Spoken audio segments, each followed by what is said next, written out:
Hello மக்களை 78வது எபிசோட்ல போயிடலாம். போன எபிசோட்ல ஸ்ட்ரைட்டா போங்கன்னு சொல்லிட்டு இருக்காங்க. பார்த்தா எதிர்த்தாக்குல ஒரு பெரிய மீன் நின்னுகிட்டு இருக்கு. இருந்தாலும் அவங்க பயப்படாம போறாங்க. பார்த்தா ட்ரோகின் சேர்ந்து ஒரு அட்டாக்கா போடுறாங்க. அடிச்சதுல மீன் துண்டு துண்டா போயிருச்சு. லூஃபி கப்பல் அதுல இருந்து உடச்சுக்கிட்டு வெளியே வருது. வேற லெவல வராங்க அவங்க. அந்த கப்பலே பறந்து போகுது. நம்ம பறந்து போறோம்னு சொல்லி என்ஜாய் பண்ணிக்கிட்டு இருக்காங்க. அவளுக்காண்டி அவங்க சீக்கிங்கே அழிச்சிட்டாங்களா அப்படின்னு சொல்லிட்டு என்ஜாய் பண்ணிக்கிட்டு இருக்காங்க. உசப் எல்பா வாரியர் உண்மையில ஸ்ட்ரென்த்தான ஆளுங்க. அவங்க ஈக்குவலி யாருமே கிடையாது சொல்லிட்டு என்ஜாய் பண்ணிக்கிட்டு இருக்கான். பார்த்தா அவங்க வெட்டி தள்ளிட்டு வேற லெவலா நின்னுட்டு இருக்காங்க. ஃப்ரெண்ட்ஸ் நீங்க மாசா போயிட்டு வாங்கன்னு சொல்றாங்க. பார்த்தா இவங்களோட சோடே உடஞ்சிருச்சு. இதுல ஒரு பக்கம் ரெண்டு பேரும் நக்கலா எப்பவும் சிரிப்பாங்களா அதே மாதிரி சிரிச்சுக்கிட்டு இருக்காங்க.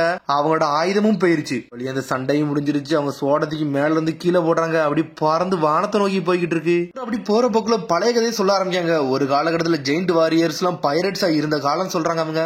அண்ட் ப்ளூ ஓகிரி டோரி அப்படின்னு சொல்லிட்டு ரெண்டு பைரட் ஹெட் இருந்தாங்கன்னு சொல்லிட்டு இருக்காங்க. அவங்க ரெண்டு பேருமே ஈக்குவலான ஸ்ட்ராங்கான ஆளுங்கன்னு சொல்லிட்டு நார்மலான பைரட்லாம் அவங்களுக்கு ஈக்குவலா நிக்கவே முடியாது. ஆனா ஜெயின்ஸ் எல்லாம் மட்டும் அவங்களுக்கு ஈக்குவலா நின்று சண்டை போட முடியும்னு சொல்லிட்டு அப்படி பழைய காலகட்டத்தை காட்டுறாங்க. ஜெயின்ஸ் எல்லாம் இருந்துட்டு என்ஜாய் பண்ணி ட்ரிங்க்ஸ் அடிச்சுட்டு கொண்டாடிக்கிட்டு இருக்காங்க. அவங்க டெய்லி சாப்பிடுறது சீ கிங்ஸ் தான் அடிச்சு வெட்டி சாப்பிட்டுக்கிட்டு இருக்காங்க. ஏன்னா அவங்களுக்கு எல்லாம் வயிறு நிறையனா அவ்வளவு பெரிய மீனை கொண்டாதான் அவங்களுக்கு எல்லாம் வயிறே நிறையும். அவங்க பாச பத்தி நல்லா பெருமையா பேசி எல்லாருமே கொண்டாடிக்கிட்டு இருக்காங்க. பார்த்தா ஒவ்வொருத்தரும் ஒவ்வொரு சைஸ்ல இருக்காங்க. அப்ப புரோகியும் டோரியும் தான் காமிச்சிட்டு இருக்காங்க. பார்த்தா ரெண்டு பேரும் ட்ரிங்க்ஸ் அடிச்சுக்கிட்டு இருக்காங்க. அப்ப சின்ன வயசு காலம் அவங்க சமயத்துல அவங்கள பார்த்துட்டு ஒரு பொண்ணு வாரா. உங்க ரெண்டு பேர்ல யாரு பெரிய ஆளுன்னு சொல்லி கேட்டுக்கிட்டு இருக்கா. அந்த பொண்ணு இது யாரு பெரிய ஆளான்னு சொல்லிட்டு பக்கத்துல வரானுங்க. ஆமா ஹண்டிங் கான்டெஸ்ட்ல உங்க ரெண்டு பேர்ல யாரு பெரிய ஆளுன்னு சொல்லிட்டு அவ கேட்டுக்கிட்டு இருக்கா. அதான் ரெண்டு பேரும் சமைச்சு பொருள் எல்லாம் எடுத்து வந்திருக்கானுங்க. எதுக்குள்ள பெருசுன்னு காமிச்சிருந்திருக்கானுங்க. அப்ப ரெண்டு பேரும் சேர்ந்து ரெண்டு சீக்கிங் அடிச்சு நொறுக்கிட்டு வந்திருக்கானுங்க. பார்த்தது பெரிய டைனோசர் மாதிரியே கிடக்கு. அந்த சமயத்தை அப்படி கொஞ்சம் கொஞ்சமா காலம் கடந்து போய்கிட்டே இருக்கு. அதுக்கப்புறம் அந்த பெரிய விலங்கு தான் எலும்பா மாறி அப்படியே கொகை மாதிரி மாறி இருந்திருக்கு. பார்த்தா இவனுக்குள்ள சண்டை போடுறது கான்டெஸ்டே கிடையாது. ஹண்டிங் கான்டெஸ்ட் தான் அந்த பொண்ணு கேட்டு இருக்கா. ரெண்டு பேர்ல யாரு பெரிய விலங்குகள்லாம் அடிப்பீங்கன்னு அந்த பொண்ணு கேட்டு இருக்கா. ஆனா அவனுக்கு அந்த விஷயத்தையே மறந்து அவனுக்குள்ள சண்டை போட்டுக்கிட்டு இருந்திருக்கானுங்க. அது அவங்களுக்கு இப்பதான் ஞாபகமே வந்திருக்கு. திரும்பி வல்கோனை வெடிக்க ஆரம்பி இந்த வட்டி வாடா ஹண்டிங் கான்டெஸ்ட் வச்சு நடத்திடுவோம்னு சொல்லிட்டு அவனுக்கு இவ்வளவு நாள் சண்டை போட்டுக்கிட்டு இனிமேல் ஹண்டிங் கான்டெஸ்ட் நடத்த ஆரம்பிச்சிட்டானுங்க. அவனுக்கு திரும்பி யாரை கட்டான உசப்பதான் காமிச்சிட்டு இருக்காங்க. நான் திரும்பி எல்பா ஊருக்கு போவேன். ஒரு நாள்ல போய் தீருவேன். அப்படி கொண்டாடுவேன்னு சொல்லிட்டு என்ஜாய் பண்ணி லூஃபி உசப்பும் ஆடிக்கிட்டு இருக்கானுங்க. ஆனா ஒரு பக்கம் நாமி ஒரு மாதிரி சோகமா அமைதியாவே உட்கார்ந்து இருக்கா. நல்லா ஃபுல் எனர்ஜி இருக்குன்னு சொல்லிட்டு பாத்துக்கிட்டு இருக்காவா. ஒரு பக்கம் உசப்பும் லூஃபியும் கூப்பர் சாஞ்சிட்டானுங்க. ஆனா இருந்தாலும் மேலே ஏறி வந்துட்டானுங்க. நாமி சொல்றா அங்க இருந்து உடம்பு ஃபுல்லா எனர்ஜி ஃபுல்லா போய் எக்ஸாஸ்டே ஆயிட்டான்னு சொல்லிட்டு பாத்துக்கிட்டு இருக்கா. அதுக்கப்புறம் அந்த எட்டர்னல் போஸே பாத்துக்கிட்டு இருக்காங்க. கவலைப்படாத விவி, நம்ம சீக்கிரமா அலபாஸ்டாக்கே போயிடலாம், கொஞ்சம் பொறுமையாருன்னு சொல்லிட்டு இருக்காவா. நான் அலபாஸ்டாக்கு போய் தான் தீரணும்னு சொல்லிட்டு விவி பேச ஆரம்பிச்சிட்டா. உன்னை எக்ஸாம் சொல்றாரு, உங்க அப்பா ஒரு காலத்துல சொன்னாரு இந்த கிங்டத்தை காப்பாத்துனா அது ஒன்னால மட்டும்தான், அது பிரின்சஸ் எல்லாம் மட்டும்தான் முடியும்னு சொல்லிட்டு அந்த சமயத்துல இந்த ஊர் விட்டு நீ கொஞ்சம் வெளியே இரு, ஒரு சமயம் வரும் அப்ப வான்னு சொல்லி இருந்திருக்காரு. என்ன நடந்தாலும் இந்த உலகத்துல நீ சர்வே தான் தீரணும், இந்த கிங்டத்தை காப்பாத்தணும்னா அது ஒன்னால மட்டும்தான் முடியும், இல்லன்னா ஏகப்பட்ட துரோகத்தலை வன்மத்தலை நீ அழிஞ்சிடும் சொல்லி இருந்திருக்காரு இகராம். அதனால நீ சாகிறதுக்கு எப்பவுமே தயாராவே இருக்கக்கூடாது, எப்பவுமே சாவா எதிர்த்து தான் நீ நிக்கணும்னு சொல்லி இருந்திருக்காரு. அலபாஸ்டாக்கு போவோம்னு சொல்லிட்டு அப்படி சோகமா பேசிக்கிட்டு இருக்கா. அதுக்குள்ள சாஞ்சி வந்துட்டான், நீ சோகமெல்லாம் இருக்க தேவையில்ல, உனக்கு ரிலாக்ஸேஷனுக்கு ஸ்வீட் கொண்டு வந்திருக்கேன்னு வாரான். சாஞ்சின்னு வாரா. அதுக்குள்ள இவனுக்கு ரெண்டு பேரும் சாப்பிடுறதுக்கு பாஞ்சுக்கிட்டு வரானுங்க. டே உங்களுக்கு கிச்சன்ல இருக்குடா போங்கடான்னு சொல்றான். பார்த்தா பாஞ்சுக்கிட்டு சாப்பிட போயிட்டானுங்க. பார்த்து நாமி சந்தோஷப்படுவா. ஆனாலும் அவள் சந்தோஷமே பட முடியல. பார்த்தா அவளுக்கு உடம்பு ஒரு மாதிரி கிறக்க ஆரம்பிக்கி. நம்மளால ஜோரோ காட்டுறாங்க. அவன் ஒரு பக்கம் வெறித்தனமா எக்ஸசைஸ் எடுத்துக்கிட்டு இருக்கான். 2500 போய்கிட்டு இருக்கான். ஒரு வேக்ஸ் என்னால வெட்ட முடியாம போயிருச்சு, எப்படிடா போச்சுன்னு சொல்லிட்டு தனி ரெண்டு ட்ரைனிங் எடுத்துக்கிட்டு இருக்கான். நான் என்ன ஸ்ட்ராங்கானு சொல்லிட்டு ஏகப்பட்ட வெயிட்ட போட்டு அவன் பாத்துக்கு ட்ரைனிங் எடுத்துக்கிட்டே இருக்கான். அப்புறம் அலபாஸ்டா கிங்டத்தை காட்டுறாங்க. சாண்டி ஐஸ்லாண்டுன்னு ஒரு ஐஸ்லாண்ட் இருக்கா, அதைத்தான் காட்டுறாங்க. மிஸ்டர் 2 கூப்பிடுறாங்க. மிஸ்டர் 2 பேரு போனுக்குலே. மிஸ்டர் 2 வாங்க நம்ம இங்க இருந்து கிளம்புவோம், செட் சேல் பண்ணுவோம்னு சொல்றானுங்க அவனுங்க. டே ரொம்ப கத்தாதீங்கடா, நான் ஏன்டா அதெல்லாம் பண்ணணும்னு சொல்லிக்கிட்டு இருக்கான் அவன். மிஸ்டர் 3 எதுக்கு நான் அழிக்க போகணும்னு சொல்லி கேட்டுக்கிட்டு இருக்கான். 3 அழிக்க நான் வரணும், நீங்களே போய் அடிச்சு நொறுக்கிட்டு தானா வாங்கடான்னு சொல்லிக்கிட்டு இருக்கான். பாஸ் எங்களால அவன் பக்கத்துல நிக்க கூட முடியாது, ஆனா உங்களாலதான் முடியும்னு சொல்றானுங்க அவனுங்க. பார்த்தா போனுக்குள்ளே வரான், பாக்கே வித்தியாசமா இருக்கான். ஆனா இன்ன வரைக்கும் அவனுக்கு மூஞ்ச காட்டவே இல்ல. இங்க திரும்பி நாமே தான் காட்டுறாங்க. விவின்னு கூப்பிட்டுக்கிட்டே இருக்கா. ஆனா அவளுக்கு தலைலாம் வலிக்கி எனக்கு ஒரு மாதிரி ஆகுதுன்னு சொல்லிக்கிட்டே இருக்கா. இங்க இருந்து எஞ்சி போறேன்னு சொல்லிட்டு கிளம்புறா. பார்த்தா அப்படியே சாயிராவா. சடனா கத்த ஆரம்பிச்சா விவி, எல்லாரும் இங்க வாங்கடா, இங்க என்னமோ ஆச்சுன்னு சொல்லிக்கிட்டு இருக்காவா. என்ன ஆச்சுன்னு சொல்லிட்டு வராங்க. நாமிக்கு ஒரு ஃபீவர் வந்துருச்சுன்னு சொல்றான். சொன்னோன்னு சாஞ்சி மிரண்டான், நாமிக்கு ஃபீவரான்னு சொல்லிட்டு எல்லாருமே பக்கத்துல வராங்க. பார்த்தா அவளுக்கு அவ்வளவான காய்ச்சல் அடிக்கி மூஞ்சில மாறிடவே செஞ்சிருச்சு நாமிக்கு. இங்க ஒரு பக்கம் சாஞ்சி அழுதுகிட்டு இருக்கா. நாமிக்கு என்னடா ஆச்சுன்னு சொல்லிட்டு பார்த்தா அவளை பெட்ல படுக்க வச்சுட்டு தலையில ஒத்தனம் எல்லாம் கொடுத்துக்கிட்டு இருக்காங்க. ஒரு கிளைமேட் எல்லாம் கிடையாது, நார்மல் தான். கிராண்ட் லைனுக்குள்ள நுழையில இந்த மாதிரி வெதர்ஸ் கொஞ்சம் கொஞ்சம் மாறிக்கிட்டே இருக்கும். இந்த மாதிரி நோய்கள் வரத்தான் செய்யும் சொல்லிக்கிட்டு இருக்காவா. இந்த மாதிரி சில நோய் நோயினால ஏகப்பட்ட பேர் இறந்திருக்காங்க, இது சிவியரா கூட ஆகலான்னு சொல்லிக்கிட்டு இருக்கா. ஆமின்னு சொல்லிட்டு சாஞ்சி ஒரு பக்கம் தாரதாரையா அழுதுகிட்டு இருக்கான். உங்க ஷிப்ல யாருக்காச்சும் மெடிக்கலை பத்தி நாலேஜ் உண்டான்னு சொல்லிட்டு விவி கேட்டுக்கிட்டு இருக்கா. கையை தொங்க போட்டு நாமியை தான் கை காட்டுறாங்க. இதெல்லாம் ஒரு பிரச்சனை கிடையாது, அவன் நல்லா சாப்பிட்டானா சரியாயிருவான்னு சொல்லிட்டு லூபி சிரிச்சுக்கிட்டே சொல்றான். சாப்பிட்டா சரியாயிருவான்ல அப்படித்தானே சாஞ்சி சொல்லிட்டு சிரிச்சுக்கிட்டே கேட்கறான். நார்மல் உடம்புக்கு தாண்டா சரியாகும், இது கண்டிப்பா ஒரு டாக்டர் வேணும்னு சொல்லிக்கிட்டு இருக்கான். மிக்காண்டி விவி காண்டி என்ன மாதிரி மீல்ஸ் நான் செய்ய தயாரா தான் இருக்கேன், ஆனா இது சரியாக்குமா எனக்கு தெரியாதுன்னு சொல்றான். மிக்காண்டி நான் எதனாலும் செய்வேன், அவளுக்கு நல்ல சாப்பாடு நான் செஞ்சு கொண்டு வர ட்ரை பண்றேன்னு சொல்லிக்கிட்டு இருக்கான் ஒரு பக்கம். ஆனா அந்த நோயை கியூர் பண்ண முடியுமான்னு எனக்கு தெரியலன்னு சொல்லிக்கிட்டு இருக்கான் சாஞ்சி. சாப்பிடுடா அதுக்கப்புறம் பாக்கலாம்னு சொல்றான் லூஃபி. டே சாப்பிட கூட அவள்கிட்ட எனர்ஜி கிடையாது சொல்லிட்டு இருக்கான். சொல்லி முடிச்சுன்னு இங்க டிகிரியை பாக்குறா. 104 டிகிரிடா, இதெல்லாம் வரவே கூடாதுன்னு சொல்லிட்டு இருக்காவா. கவலைப்படாத, அலபாஸ்ல கண்டிப்பா டாக்டர் இருப்பாங்க, அங்க கூட்டு போய் அவளை சரி பண்ணிடலாம்னு சொல்லிட்டு இருக்கான். அங்க போறதுக்கு ரொம்ப டைம் எடுக்கட்டா, அட்லீஸ்ட் ஒரு வாரமாச்சும் எடுக்குன்னு சொல்லிட்டு இருக்கா விவி. சிசிக்கு ரொம்ப மோசமாவாடா இருக்குன்னு சொல்லிட்டு லூஃபி கேட்டுக்கிட்டு இருக்கான். எனக்கு அதெல்லாம் தெரியாதுன்னு சொல்லிட்டு இருக்கானு அவனுங்க. டே உங்களுக்கு இன்னமாடா புரியல, 104 டிகிரினா அவ ஹை ரேஞ்சில போயிட்டாடா. டே இப்படி இருந்துச்சுன்னா அவ சாவு கூட வாய்ப்பு இருக்குன்னு சொல்றாங்க.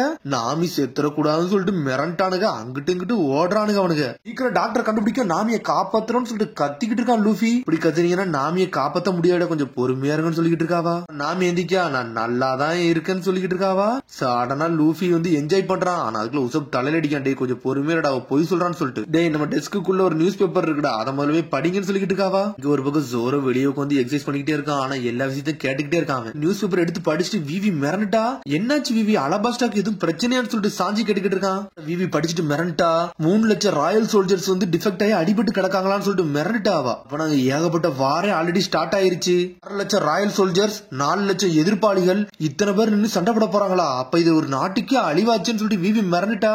இந்த நேரத்துல நம்ம அலபாஸ்டாக்கு போறது ரொம்ப முக்கியம், அதெல்லாம் நம்ம இங்க எல்லாம் வெயிட் பண்ணக்கூடாது. அது மாதிரி இந்த பேப்பர் 3 நாள் ஆச்சுன்னு சொல்லிட்டு இருக்கா நாமி. ஏன்னா நம்மளோட ஸ்பீட் எல்லாம் சேஞ்ச் பண்ண முடியாது, உங்களை ரொம்ப கவலைப்பட வைக்க கூடாதுன்னு சொல்லிட்டு தான் இதெல்லாம் நான் சொல்லணும்னு சொல்லிட்டு இருக்காவா. நம்ம இங்க இருந்து முதல்ல போகணும்னு சொல்றாவா. உடனே உசப் சொல்றான், நீ சொல்றதுலாம் கரெக்ட் தான், ஆனா நீ ரொம்ப மோசமா இருக்கேன்னு சொல்லிட்டு இருக்கான் உசப். டாக்டர் பார்த்தே தீருன்னு சொல்லிட்டு இருக்கான் உசப். டே தெர்மோமீட்டர் தாண்டா உடஞ்சிருக்கு, ஒன்னும் ஆகாதுன்னு சொல்லிட்டு இருக்காவா. டாக்டர் எல்லாம் தேவையில்லை, நம்ம அலபாஸ்டா நோக்கி போகணும்னு சொல்லிட்டு எஞ்சி நடந்து போய்கிட்டே இருக்கா. எனக்காண்டி கவலைப்பட்டதுக்கு நன்றின்னு சொல்லிட்டு இப்படி மேலே ஏறி போறாவா. அவன் நல்லா தான்டா இருக்கான்னு சொல்லிட்டு இருக்கான் லூஃபி. நல்லா இல்லடா அவன் நடிக்கான்னு சொல்றான் உசப். பார்த்தா அவளால நிக்க கூட முடியல, அவளுக்கு திரும்பி உடம்புல வலிக்க ஆரம்பிச்சிருச்சு.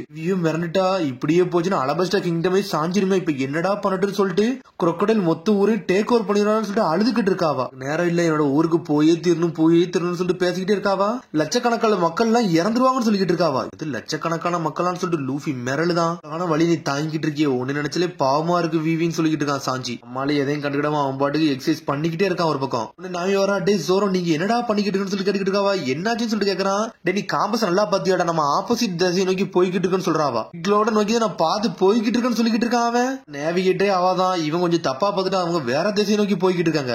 நம்பி தந்துட்டு போன பத்தியா என்ன சொல்லணும்னு சொல்லிட்டு பாத்துக்கிட்டு இருக்கா நாமி. அத்தாங்க வாரா வந்துட்டு என்னடா இங்க கிளைமேட்டே மாறி இருக்குன்னு சொல்லிக்கிட்டு இருக்காவா. எல்லாரும் வெளியே வாங்கடா, உங்களுக்கு ஒரு வேலை இருக்குன்னு சொல்றான் ஜோரோ. எங்களுக்கு ஆர்டர் கொடுத்துக்கிட்டு சொல்லி கேட்டுக்கிட்டு இருக்கான். ஒரு சைடு காத்தடிக்கடா, அந்த பக்கம் பார்த்து கப்பலை திருப்புங்கன்னு சொல்லிக்கிட்டு இருக்கான் ஜோரோ. நாமி என்னதான் இங்க பிரச்சனைன்னு சொல்லி கேட்டுக்கிட்டு இருக்காங்க. பெரிய காத்து இந்த இடத்த நோக்கி வரப்போகுடா, எனக்கு அப்படிதான் தோணுதுன்னு சொல்லிக்கிட்டு இருக்காங்க. சடனா கையத்துக்கு தலைமலதிக்கு வைக்கிறான் லூஃபி. கை வச்சுன்னு கை வெந்துருச்சு, உன் தலை அவ்வளவுனா சுடுது, உனக்கு முதல்ல டாக்டரை பார்க்கணும்னு சொல்லிட்டு லூஃபி கத்திக்கிட்டு இருக்கான். வேலையை பாரு, நான் நார்மல் டெம்பரேச்சர் தான் இருக்குன்னு சொல்லிட்டு இருக்கான் நாமி. கண்டிதான் இதெல்லாம் பண்றேன்னு தெரியும், உன்னை நீ ரொம்ப புஷ் பண்ணிக்கிட்டா சொல்லிட்டு இருக்கான் சாஞ்சி. நல்லா தாண்டா இருக்குன்னு சொல்லிக்கிட்டு இருக்காவா.